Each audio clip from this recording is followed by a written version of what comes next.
I'm gonna ask you this one time. Where is Gamora? Yeah, I'll do you one better. Who's Gamora? I'll do you one better. Why is Gamora? Hello, welcome back to the channel. In the previous episode, we learnt how to control minion positions.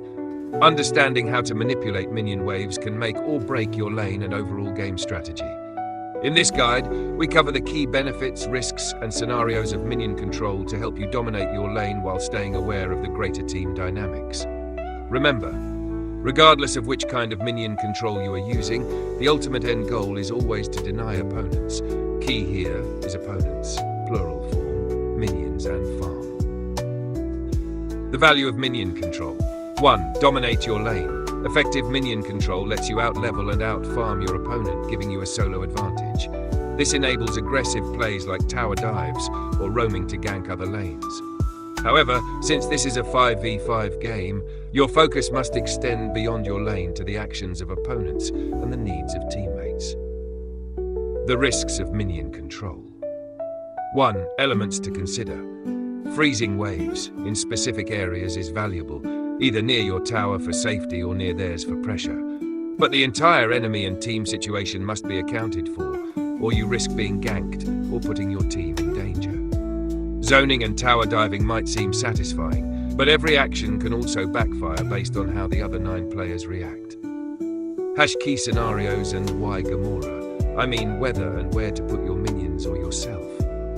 1. When planning a tower dive. You've stacked a wave of minions and the enemy is shivering under their tower. You feel ready to dive them and are already imagining yelling, "Villain, surrender your life." However, diving without proper vision opens you up to ganks from the enemy mid laner or jungler who stabs your butt.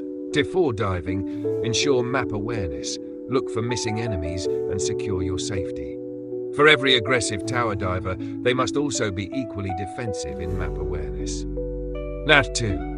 When zoning the opponent out. You feel strong, standing confidently in the minion wave, denying your opponent farm. They might taunt you with dances or badges, but you know you're ahead. The trap. Zoning can lure mid or jungle enemies to stab your butt. Even worse, if you die, you give away the lead and lose the wave, and sometimes even your tower. Tip. Always monitor the minimap and avoid overextending. Success at zoning requires situational awareness, or the punishment could be severe. 3. When your opponent's jungler invades your jungle. While zoning your lane opponent, the enemy jungler may decide to invade your jungle, especially if your jungler is losing. If you stay in lane, your jungler may suffer, but if you leave, your lane opponent denies you farm and you switch places. Tip. Balance is key. Don't focus purely on your lane.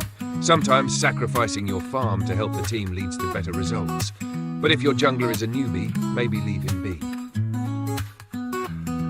4. When your jungler clears your lane. You've carefully frozen the wave and kept yourself safe, only for your jungler to swoop in and clear it. Why would they do that? 1. Preparing to invade the enemy jungle. They want you to join in pressuring the opponent jungler. 2. Protecting their jungle. They anticipate an enemy invade and need your help. 3. Trolling. It happens. Some players act without strategy. Tip. Don't get frustrated. Adapt your strategy if needed. Final thoughts. Minion control isn't just about farming. It's about managing tempo, vision, and risk across the map. While controlling your lane gives you an advantage, the game is a team effort. Understanding when to push, freeze, or rotate is crucial for long-term success.